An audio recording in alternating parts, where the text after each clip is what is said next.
Hi everybody. In this video we are going to look at 5 powerful steps in which you can unleash sales and marketing growth in an FMCG or channel or any distribution channel role. My name is Maneesh Konkar. On this channel we view content on sales, marketing, negotiations and all forms of success.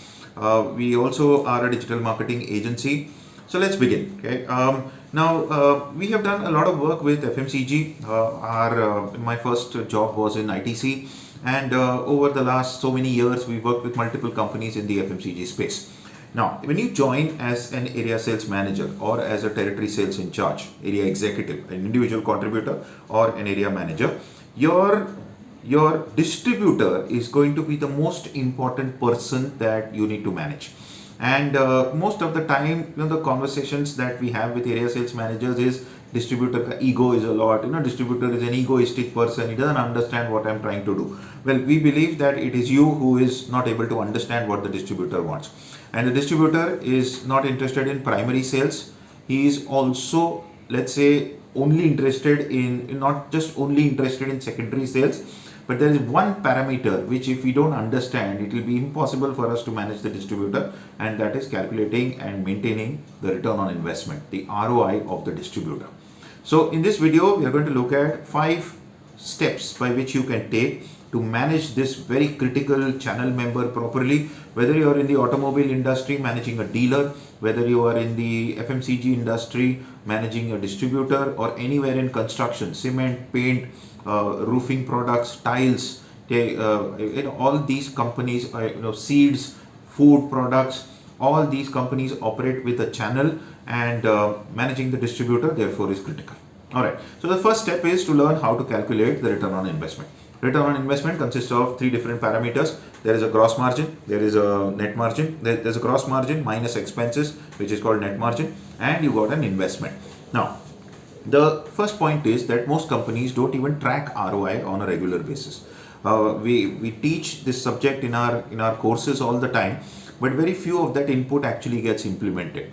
We've seen many area managers not able to calculate that return on investment. So the point is, in Jack Welch, GE, he had made this statement that if something is important to you, you will track it, and unless you can measure it, you will not know how to improve it. Now, when the company sells to the distributor, it's called primary sales. Primary sales is of course important to the company. But does the distributor benefit when you have primary sales? Not really. The distributor sells to the trade. This is called secondary sales. The distributor benefits, yes.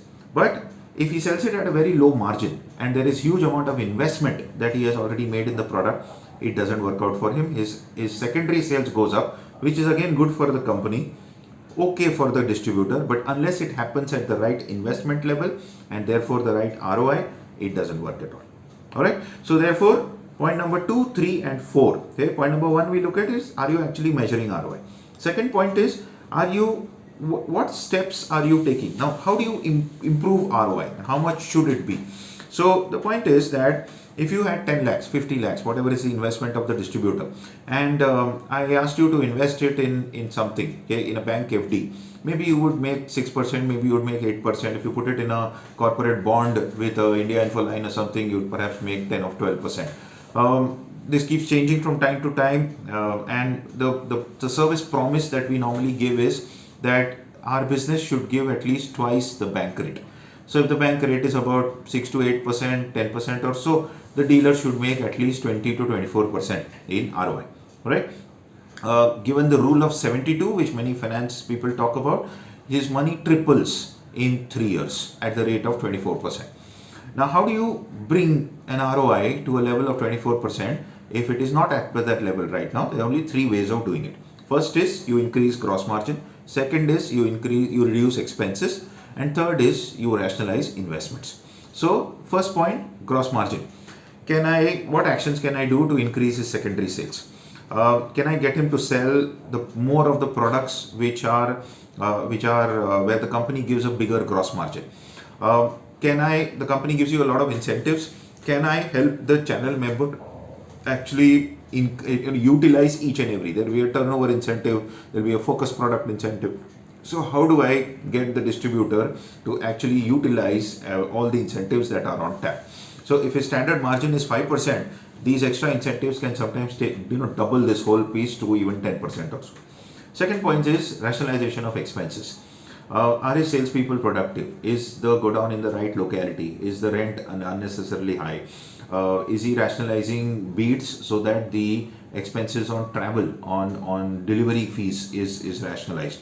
So that's something that needs to be managed on the expenses side. Third point is managing investments. Does he have adequate stock? Can you do something to liquidate his dead stock?